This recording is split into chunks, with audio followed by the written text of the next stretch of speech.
Halo, apa kabar semuanya? Jadi hari ini saya Gilang Rasyif dan kebetulan kehadiran sosok yang sangat influensial di LP3I. Kita sambut aja. Bapak Akmal, Ya, boleh diperkenalkan diri mungkin Bapak? saya Akmal. Hari ini dapat tugas untuk di pendidikan ya, bagian program gitu ya. Menyusun program di LP3I. Oke. Pak Akmal udah berapa lama Pak di LP3I? Saya di LP3I 2001 ya. 19 tahun. Ya. 2001, adik saya lahir tuh. Pak Akmal, satu kata yang menggambarkan LP3I menurut Pak Akmal apa? Apa ya? Kalau LP3I satu kata kerja. Kerja. Oke. Nah, tadi basa-basinya udah ya. Sekarang kita masuk ke pertanyaan pertama. Menurut Pak Akmal, vokasi itu apa sih? Ya, vokasi itu keahlian. Jadi gimana kita bisa menjadi ahli di pendidikan gitu ya. Pendidikan yang membuat kita bisa menjadi ahli. Nah, sederhananya begitu deh. Oke. Nah, kalau misalnya kita udah bisa menjadi ahli, kita berarti apakah jenjangnya itu beda dengan pendidikan akademik? Atau seperti apa, Pak? Ada Ya. perbedaan atau gimana jalur Jadi pendidikan? kalau dia pendidikan akademik itu kan keilmuan ya, dari mulai sarjana sampai ke doktor. Kalau keahlian itu dari mulai diploma 1, 2, 3 sampai sarjana terapan, magister terapan dan dokter terapan. Itu jenjang di kita. Dan ini masing-masing punya kontribusi di dunia kerja. Dunia kerja. Oke. Kontribusinya. Ini ntar mungkin di depan muka kita bisa dilihat ada poster KKNI Ya. kali ya. Jadi biar jelas tuh. Ya, itu kaitannya ya. Kalau Indonesia kan ada namanya kerangka kualifikasi nasional Indonesia, bagaimana pendidikan KKNI tadi dengan dunia kerja dan level di mana sih level kita gitu ya, level kita yang kalau LP3 itu kan dari mulai diploma 3 dan sarjana terapan. Dan posisi kita di perusahaan itu di mana? Rata-rata di kita itu kalau struktur karirnya itu dari mulai staf, manajer sampai ke puncak pimpinan. Nah, kita nanti bisa sampai kepada puncak pimpinan. Gitu. Jadi berkarir ya, semuanya kan berkarir dari bawah, tapi ilmu kita sudah memadain untuk berkarir sampai ke puncak karir di perusahaan. Jadi nggak mentok di satu sisi saja. Dan kalau kita belajar di LP3I, ilmunya itu bisa memposisikan diri kita sampai ke puncak karir di perusahaan. Kalau menurut Pak Akmal sendiri, keuntungan mengambil jalur pendidikan vokasi itu apa? Ya gini ya, artinya kalau Dalam 3 kata aja, Pak. Dalam 3 kata. Dalam kita ya, keuntungan ahli di bidangnya ya. Ahli di bidangnya. Mantap, mantap. Ahli di bidangnya. Gitu. Kalau menurut saya berani punya skill. Ya, itu mungkin tepat juga. Tapi kalau ahli di bidangnya tepat. Gitu ya. Sama-sama tepat. Nah, buat orang-orang yang mungkin baru tahu tentang LP3I atau mungkin baru hanya mendengar atau bahkan mungkin belum tahu gitu. Kalau menurut Pak Akmal sendiri, apa keuntungan mengambil jalur vokasi di LP3I? Kenapa sih orang itu mau ngambil jalur vokasi di LP3I? Pertama begini ya, LP3I mendidik kita, anak-anak kita itu menjadi ahli. Nah, setelah dia ahli, dia dicarikan pekerjaan. Nah, di mana orang yang dididik jadi ahli, dicarikan pekerjaan. Itu menangnya gitu ya. Yang kedua, secara apa ya, keagamaannya ataupun akhlaknya itu diperhatiin. Perusahaan itu membutuhkan anak-anak yang akhlaknya juga bagus. Jadi LP3I di samping ahli dalam hal pekerjaan, dicarikan pekerjaan, akhlak dirinya juga dibentuk.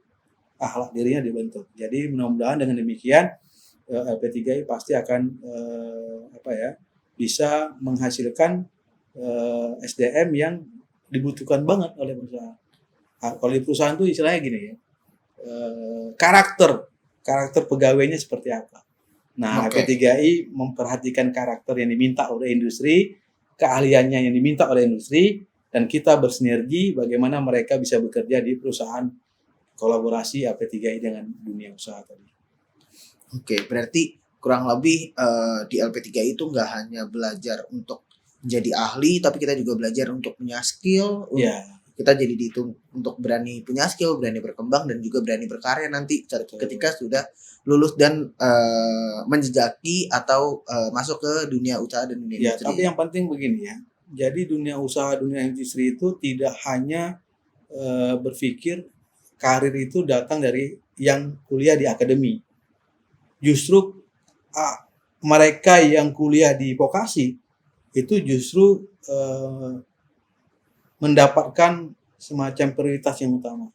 Karena udah terbiasa sama Udah profesionalitasnya sudah dites, Iya. mungkin sudah biasa untuk ngobrol sama atasan, Iya. sama tim member, Betul. gitu ya Pak ya. Jadi perusahaan merasa dapat keuntungan kalau dia nerima SDM dari vokasi. Karena itu udah didik.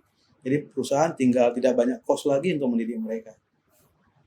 Di LP3 itu kalau nggak salah tuh ada beauty class. Itu ada apa aja ya Pak? Ya, di LP3 itu selain ada kemampuan ya, misalnya beauty class. Kenapa beauty class itu penting ya? Karena memang seseorang yang kerja itu dituntut penampilan. Ya, baik. Terus ada makan ya, apa namanya table manner. Ya, kenapa table manner itu ada? Karena memang cara makan pun harus diatur. Karena memang terbiasa di kantor berhadapan dengan banyak orang yang seperti itu diatur. Dan ada juga yang namanya kemampuan bahasa Inggris. Ya, kenapa kemampuan bahasa Inggris itu harus diajarkan sedemikian rupa bagi LP3I? Karena memang tidak bisa tutup kemungkinan dunia usaha ini bisnisnya berkembang. Tidak hanya domestik, tapi juga luar negeri. Jadi bahasa itu menjadi prioritas bagi lulusan LP3I. Terus selain itu ya tadi akhlak ya, karakter yang juga akan diprioritaskan untuk menjadi karakter yang lebih baik ke depan. Dan industri pasti sangat membutuhkan anak-anak yang berkarakter, yang punya sisi keagamaan dan itu memadai. Karena kalau perusahaan tidak menerima pegawai yang karakter bermasalah itu merugikan perusahaan. Jadi sebenarnya kalau Anda masuk LP3I, Anda dididik, itu menguntungkan bagi perusahaan. Maka kenapa banyak perusahaan yang mau bekerja sama dengan LP3I? Karena LP3I menghadirkan sebuah prinsip pendidikan yang seperti itu. Nah sekarang kuncinya siapa?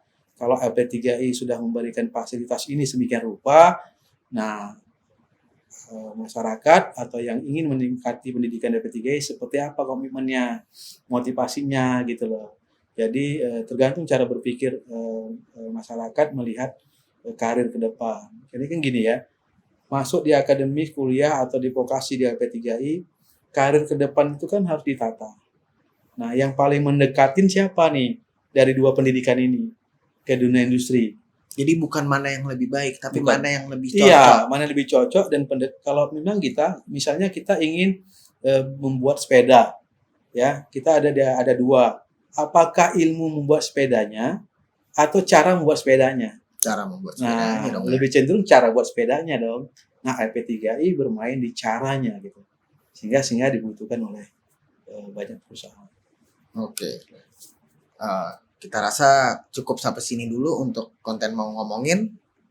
Mungkin kita akan ketemu lagi di mau ngomongin berikutnya. Nah, Pak Akmal, terima kasih banyak untuk waktunya, untuk kesempatannya, biar kita juga bisa belajar lebih lanjut lah. Nanti kita mungkin pengen bikin seri ngobrol-ngobrol mau ngomongin ini nih, mau ngomongin politeknik, mau ngomongin banyak hal lain sama Pak Akmal juga nih. Nanti mungkin Pak Akmal bisa terus punya kesempatan berbagi lah sama kami. Siap. Yang pasti pesannya adalah kalau Anda mau ahli LP3I solusi, ya kan? Karena perusahaan membutuhkan lulusan dan luar biasa itu kan. Anda siap? Kalau Anda siap, LP3I siap hadir untuk Anda juga. Jadi gitu aja. Thank you semuanya yang udah nonton. Balik lagi kita akan kapan ya kita nongol lagi? Tungguin aja. Sampai ketemu. Dadah.